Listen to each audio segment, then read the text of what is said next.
मोदी सरकार ने रसोई गैस के दामों में 200 रुपए की कटौती करी और कटौती करते वक्त मोदी जी ने कहा कि ये उन बहनों के लिए तोहफा है जो कल रक्षाबंधन मनाएंगी।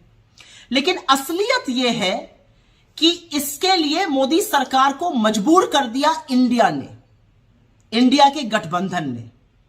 हम लगातार बेरोजगारी की, महंगाई की, आर्थिक असमानता की, महिलाओं के लिए दिक्कतों की बात करते हैं और अब इन नफरतियों को भी असल मुद्दों पर बात करनी पड़ी। तो क्या हुआ कि 2 करोड़ हर साल रोजगार का जुमला देने वालों को तो 20 करोड़ रोजगार का ब्यौरा देना था, उनको अब फर्जी रोजगार मेले लगाने पड़ रहे हैं। जो लोग 30 लाख करोड़ रुपए डाका डाल चुके हैं लोगों की जेब पर, ईंधन पर टैक्स लगाकर, वो अब 200 रुपए कम करके एलपीजी पर लोगों की आंख में धूल झोंकना चाहते हैं। लेकिन कुछ बातें समझ लेनी जरूरी है। सबसे पहली बात तो यह समझ लीजिए कि खरीदने की क्षमता के अनुसार हिंदुस्तान में दुनिया में सबसे महंगा एलपीजी सिलेंडर बिक रहा था, तीसरा सबसे महंगा पेट्रोल बिक रहा है, 7वां सबसे महंगा डीजल बिक रहा है। एक और बात समझिए कि 2014 से 2023 के बीच में एलपीजी सिलेंडर के दामों में 185%, 185% की वृद्धि हुई है। 400 का सिलेंडर 1140 पर पहुंच गया। घटाया कितना गया? मात्र 17.5%, 200 रुपए। तो ये जो झुंझुना बजाया जा रहा है, समझ लीजिए, ऊपर हुआ था दाम 185%, घटाया गया है मात्र 17.5%। ये हो गई पहली बात।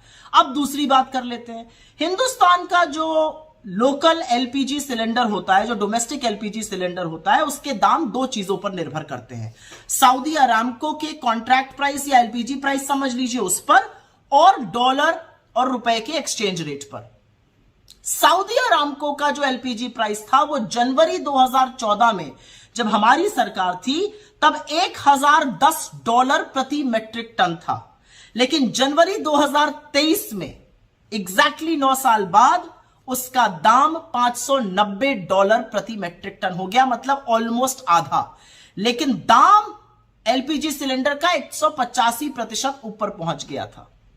अब दूसरी बात कर लेते हैं। अगस्त 2023 में, इस महीने में, जो सऊदी अरामको का एलपीजी प्राइस है वो $470 प्रति मेट्रिक टन है, और रुपए की पैरिटी पर यह दाम हमारे लोकल एलपीजी का और भी बहुत कम होना चाहिए था। जुलाई के महीने में सऊदी अरामको का एलपीजी दाम $400 प्रति मेट्रिक टन था और जून में यह $450 प्रति मेट्रिक टन था। तो ये सोचिए कि मोदी जी ने जून जुलाई में क्यों नहीं किया? इसलिए नहीं किया क्योंकि उनको ये समझ में आ गया कि इंडिया जो मुद्दे ला रही है उससे लोग मुखरित हो रहे हैं, लोग समस्या में हैं। हमारी सरकारें, चाहे वो कर्नाटक में गृह लक्ष्मी, गृह ज्योति की बात कर रही हो, लोगों को आराम पहुंचा रही हो, चाहे ज्यादा खरीद कर रही हो छत्तीसगढ़ में, चाहे राजस्थान में 500 रुपए में सिलेंडर बिक रहा हो, असलियत यह है कि लोगों के सहूलियत के लिए जो जो काम हम कर रहे हैं उससे लोग हमारी ओर मुखरित हो रहे हैं। 5 बड़े चुनाव आने वाले हैं, छत्तीसगढ़, मध्य प्रदेश, राजस्थान, तेलंगाना और मिजोरम, और उसके बाद जनरल इलेक्शन आएगा।